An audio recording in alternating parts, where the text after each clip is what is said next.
Hi, welcome to my channel. Today I will show you how to make coffee pudding in easy way. ಬನ್ನಿ ಇದಕ್ಕೆ ಏನೇನು ingredients ಬೇಕಂತ ನಾನು ಇವಾಗ ಹೇಳ್ತೀನಿ. ಇದಕ್ಕೆ ನಾನು ಚೈನಾ ಗ್ರಾಸ್ ಅಂದರೆ ಅಗರ್ ಅಗರ್ ಕೂಡ ಅಂತಾರೆ ಇದನ್ನು. ಇದು ಪೌಡರ್ ಫಾರ್ಮಲ್ಲಿ ಸಿಗುತ್ತೆ. ನಾನು 2-3 ಶಾಪಲ್ಲಿ ಹುಡುಕಿದ್ದೆ, ನನಗೆ ಇದು ಸಿಕ್ಕಿಲ್ಲ. ಅದಕ್ಕೆ ನಾನು ಇದನ್ನು ತೊಗೊಂಡಿದ್ದೀನಿ. ಸೇಮ್ ಅದು ಕೂಡ ಇದೇ ಥರನೇ ಇರುತ್ತೆ. ಅದು ಪೌಡರು, ಇದು ಈ ಥರ ಇರುತ್ತೆ.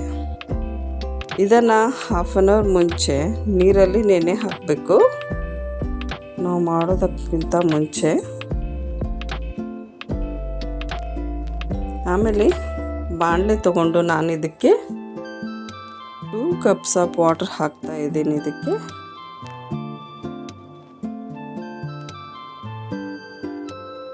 ಇದನ್ನು ಸಣ್ಣ ಮಕ್ಕಳು ಕೂಡ ಮಾಡ್ಕೋಬೋದು, ಅಷ್ಟು ಈಸಿಯಾಗಿದೆ. ಇದು ಟೇಸ್ಟ್ ಕೂಡ ತುಂಬ ಚೆನ್ನಾಗಿರುತ್ತೆ. ಇದಕ್ಕೆ ಇನ್ಸ್ಟೆಂಟ್ ಕಾಫಿ ಪೌಡರ್ ನಾನು ಬ್ರೂ ತೊಗೊಂಡಿದ್ದೀನಿ. ನೀವು ಎನಿ ಬ್ರ್ಯಾಂಡ್ ಅಂದರೆ ನೆಸ್ಕಾಫೆ ಕೂಡ ಹಾಕ್ಕೋಬೋದು, ಆದರೆ ಫಿಲ್ಟರ್ ಕಾಫಿ ಪೌಡ್ರ್ ಮಾತ್ರ ತೊಗೊಳ್ಬೇಡಿ. ಇದಕ್ಕೆ ಇನ್ಸ್ಟೆಂಟ್ ಕಾಫಿ ಪೌಡ್ರೇ ಬೇಕು. ಸೇಮ್ ಅದೇ ಕಪ್ಪಿಂದ 1/4 cup ಅಂದರೆ 1/2 ಕಪ್ಗಿಂತ ಕಡಿಮೆ ಶುಗರ್ ಹಾಕ್ಕೊಳ್ತಾ ಇದ್ದೀನಿ ನಾನು ಇದರಲ್ಲಿ. ಮತ್ತು ನಾವು ಮುಂಚೆನೇ ನೆನೆ ಹಾಕಿದ್ವಲ್ವ, ಇದು ಚೈನಾ ಗ್ರಾಸ್, ಇದನ್ನು ಹಾಕ್ಕೊಳ್ತಾ ಇದ್ದೀನಿ. ಅದರಲ್ಲಿ 2 ಸ್ಪೂನ್ ಹಾಕ್ಕೊಂಡಿದ್ದೀನಿ ನಾನು ಇದರಲ್ಲಿ. ಪೌಡ್ರ್ ಆದರೆ ತುಂಬ ಚೆನ್ನಾಗಿ ಆಗ್ತಾಯಿತ್ತು. ಇದರಲ್ಲಿ ನಾನು ಮಾಡಿದ ಮೇಲೆ ಸ್ವಲ್ಪ ಮಿಸ್ಟೇಕ್ ಆಯಿತು, ಅದು ಏನಂತ ನಾನು ನಿಮಗೆ ಹೇಳ್ತೀನಿ. ಪೌಡ್ರ್ ಇದ್ದರೆ ನಮಗೆ ಕ್ವಾಂಟಿಟಿ ಎಷ್ಟು ಹಾಕಬೇಕಂತ ಗೊತ್ತಾಗುತ್ತೆ. ಇದು ಗ್ರಾಸ್ ಥರ ಇದೆ ಅಲ್ವಾ, ಇದನ್ನು ಕ್ವಾಂಟಿಟಿ ಹಾಕೋದ್ರಲ್ಲಿ ಸ್ವಲ್ಪ ಪ್ರಾಬ್ಲಮ್ ಆಯಿತು ನನಗೆ. ನೋಡಿ, ಇದನ್ನು ಹಾಕಿ ಕಂಟಿನ್ಯೂಸ್ ಆಗಿ ಇವಾಗ ತಿರುಗಿಸ್ಬೇಕು. ಇದು ಚೈನಾ ಗ್ರಾಸ್ ಎಲ್ಲ ನೀರಲ್ಲಿ ಡೈಲ್ಯೂಟ್ ಆಗಬೇಕು. 10 minutes ಮೀಡಿಯಮ್ ಫ್ಲೇಮಲ್ಲಿಟ್ಟು ಕಂಟಿನ್ಯೂಸ್ ಆಗಿ ತಿರುಗಿಸ್ತಾ ಇರಿ. ಇದು ಮಕ್ಕಳು, ದೊಡ್ಡವರು ಯಾರಾದರೂ ತುಂಬ ಇಷ್ಟಪಟ್ಟು ತಿಂತಾರೆ. ನೋಡಿ, ಕಂಟಿನ್ಯೂಸ್ ಆಗಿ ಈ ಥರ ಮಿಕ್ಸ್ ಮಾಡ್ತಾ ಇರಬೇಕು. ಆದರೆ ನೀವು ಮುಂಚೆನೇ ಇದನ್ನು ಮಾಡಿ ಇಟ್ಕೋಬೇಕು, ಏಕೆಂದರೆ ಇದು ಜೆಲ್ಲಿ ಥರ ಆಗಿಬಿಡುತ್ತೆ. ಇದನ್ನು ನೀವು ಫ್ರಿಜ್ಜಲ್ಲಿ 1/2 hour ಅಷ್ಟಾದರೂ ಇಡಬೇಕು. ಮುಂಚೆನೇ ಮಾಡಿ ಇಟ್ಕೋಬೇಕು ಇದನ್ನು. ಇವಾಗ ನಾನು 1/2 liter ಹಾಲು ತೊಗೊಂಡಿದ್ದೀನಿ.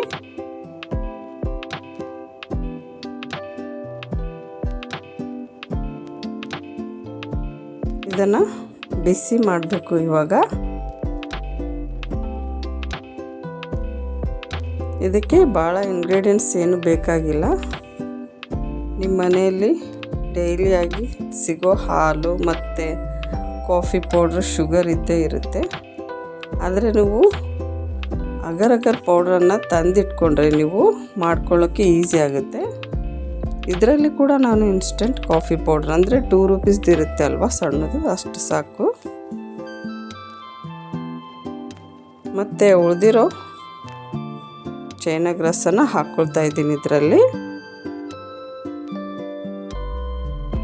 ಇದನ್ನು ಕೂಡ ಹಾಕಿ ಕಂಟಿನ್ಯೂಸ್ ಆಗಿ ಅದು ಎಲ್ಲ ಡೈಲ್ಯೂಟ್ ಆಗೋವರೆಗೆ ಮಿಕ್ಸ್ ಮಾಡಬೇಕು.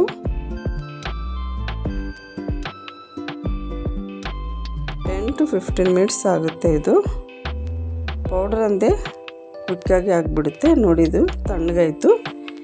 ಇದನ್ನು ಒಂದು ಪಾತ್ರೆಗೆ ಹಾಕ್ಕೊಂಡು ನಾನು ಫ್ರಿಜ್ನಲ್ಲಿ ಇಟ್ಕೊಳ್ತಾ ಇದ್ದೀನಿ ಇವಾಗ.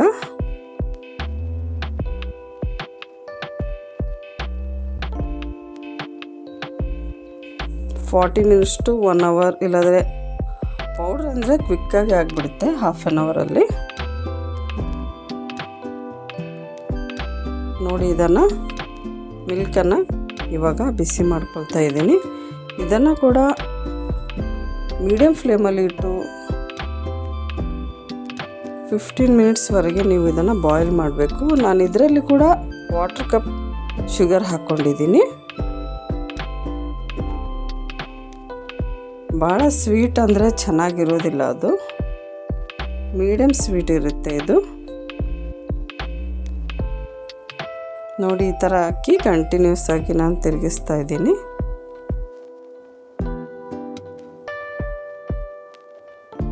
ನೀವು ಸಾಟರ್ಡೇಸ್ ಆ ಥರ ಸಂಡೇ ಮಾಡಿ ಇಟ್ಕೋಬೋದು ನೀವು ಇದನ್ನು.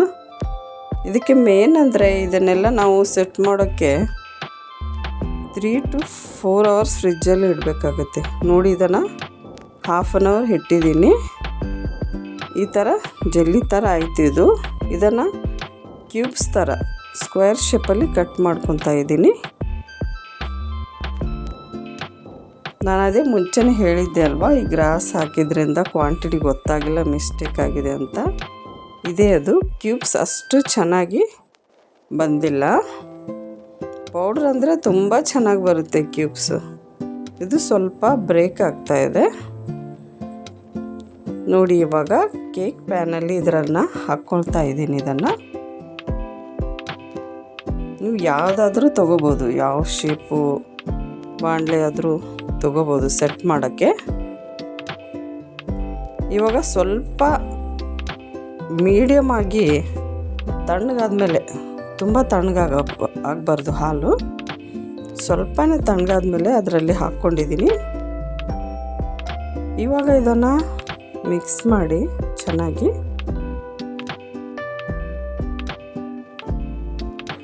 ನೋಡಿ, ಅದು ಕಾಫಿ ಕ್ಯೂಬ್ಸ್ ಎಷ್ಟು ಚೆನ್ನಾಗಿ ಕಾಣಿಸ್ತಾ ಇದೆ ಅಲ್ವಾ. ಉಳಿದಿರೋದನ್ನು ಕೂಡ ನಾನು ಮೇಲೆ ಹಾಕ್ತಾ ಇದ್ದೀನಿ. ಮುಂಚೆ ಅರ್ಧ ಹಾಕಿದ್ದೆ.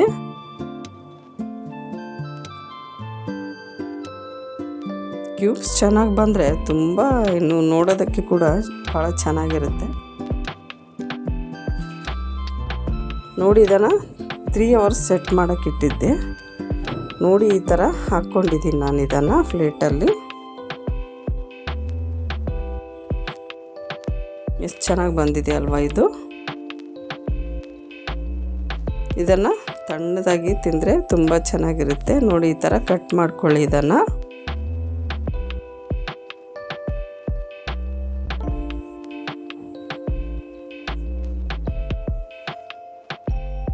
ಕಟ್ ಮಾಡಿ ತಣ್ಣದಾಗಿ ತಿಂದರೆ ತುಂಬ ಚೆನ್ನಾಗಿರುತ್ತೆ. ನೀವು ಕೂಡ ಇದನ್ನು ಟ್ರೈ ಮಾಡಿ. ನಿಮಗೆ ಈ ವಿಡಿಯೋ ಲೈಕ್ ಆದರೆ ಒಂದು ಲೈಕ್ ಕೊಡಿ. ನಿಮ್ಮ ಫ್ಯಾಮಿಲಿ ಆ್ಯಂಡ್ ಫ್ರೆಂಡ್ಸ್ ಜೊತೆ ಇದನ್ನು ಶೇರ್ ಮಾಡಿ. ನೀವು ತಪ್ಪದೆ ಈ ರೆಸಿಪಿಯನ್ನು ಟ್ರೈ ಮಾಡಿ, ನಿಮಗೆ ತುಂಬ ಇಷ್ಟ ಆಗುತ್ತೆ ಇದು. ನೀವು ಕೂಡ ಟ್ರೈ ಮಾಡಿ. ಓಕೆನಾ? Thank you.